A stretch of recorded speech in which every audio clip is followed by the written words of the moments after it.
con toda certeza, desde el año 1949, en Estados Unidos se han venido desarrollando toda una serie de operaciones llamadas operaciones de control mental, podríamos decir en resumen, y por lo menos hasta el año 63 con absoluta certeza, pero yo creo que continúan, ¿no? Han continuado hasta hace muy poco tiempo. Operaciones que se han llamado Bluebird, o sea, lo voy a decir en castellano, Pájaro Azul, Alcachofa, MK Ultra, MK Delta, MK Naomi, y que sus últimos coletazos pueden haber llegado a ser, según los juicios que todavía se están celebrando, por ejemplo, pueden haber llegado a convergir en la famosa masacre de Guyana. ¿Qué tiene que ver? ¿Qué tiene que ver la masacre de la Guayana? Porque yo sé que entre las teorías de Enrique Vicente y entre los escritos que se relaciona ese tipo de guerra paranormal con las masacres, o la masacre concretamente de la Guayana, en la que murieron cientos de personas. Sí, casi 1 millar de personas. Muy simple, no es una teoría mía, sino que hay un proceso que interpusieron los hijos del senador Leo Ryan, que fue aquel senador que fue allá a Guyana a ver qué es lo que estaba pasando, y cuando ya se marchaba y había visto lo que había, que era un lavado de cerebro enorme, dispararon contra él, les ametrallaron y murió.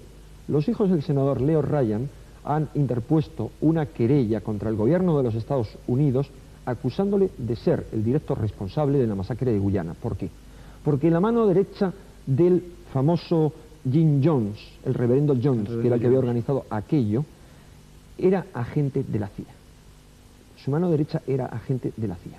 Por supuesto, la Agencia Central de Inteligencia Americana decía que ya no trabajaba para ellos, pero lo cierto es que los hijos del senador supusieron que aquello era uno de los últimos coletazos de la operación MK Ultra. A lo mejor se llamaba ya de otra manera. ¿Por qué? Porque en el año 75 y en el año 76, sobre todo en el 76, estalló un escándalo tremendo en Estados Unidos. Un escándalo que bueno, inundó las páginas de todos los periódicos, se discutió en el Senado, de que desde el año 49, como te decía, se habían estado haciendo experimentos de control mental para manipular salvajemente al ser humano, y esos experimentos se habían realizado en Estados Unidos. Ahora, no hay que pensar en nada parapsicológico, no, en algo mucho más trivial, por ejemplo, en electrodos, manipulación mediante electricidad del cerebro, mediante ondas, por ejemplo, ultracortas, mediante drogas. Por ejemplo, se trataba de, llegaban hasta aprender prestidigitación, contrataban a magos, los agentes de la CIA, para que mientras que estaban con un agente enemigo o con un político enemigo o algo de ese tipo, poderle depositar una droga en la bebida. Es más, incluso la planificación era: tenemos que estudiar los efectos del LSD, droga prohibida por el gobierno de Estados Unidos, pero claro, prohibida no para sus fines políticos, para ver qué efecto podría tener arrojar LSD en la bebida del ejército enemigo. Cosas de ese tipo. Pero lo más terrible es que esos experimentos, como los experimentos de guerra bacteriológica y biológica, se habían llevado a cabo con la propia población norteamericana, atentando contra todos los derechos de los ciudadanos.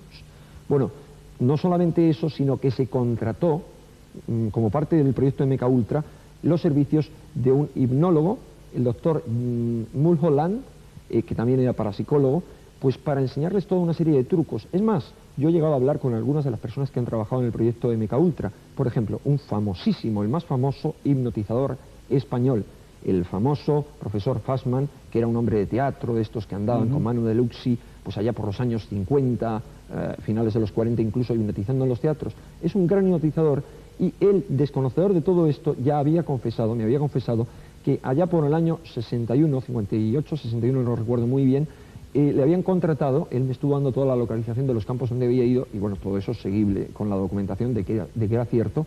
Le habían contratado dentro de la Asociación Americana de Hipnotizadores, a él como a otros hipnotizadores, para que fueran a unos campamentos secretos y enseñasen a hipnotizar y además condicionasen a agentes de la CIA. ¿Para qué?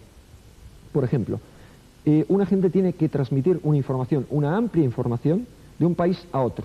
Una buena forma de poder transmitir esa información sin peligro es hipnotizándole, haciéndole que memorice esa información, porque nuestras capacidades mentales son asombrosas, pero no conscientes, sino inconscientes, y se le daba una clave. Él memorizaba la información y solamente cuando alguien le daba esa palabra clave, él, de una forma totalmente inconsciente, recitaba toda esa información. Eso no solamente se hizo con agentes de la CIA, sino que se hizo con gente que generosamente aceptó servir al gobierno de su país y a los que se llevó incluso son las acusaciones que se ha hecho, al suicidio para deshacerse de las pruebas. Cuando en el año 76 se habló en el Senado, se había destruido toda la documentación sobre el particular. Pues es terrible. Bueno, es terrible, y lo malo es que no solamente son los americanos, sino que en la Unión Soviética todos los rumores que nos llegan, a través de los exiliados, a través de muchas vías, es lo mismo, que toda la investigación parapsicológica se ha desviado para el control de la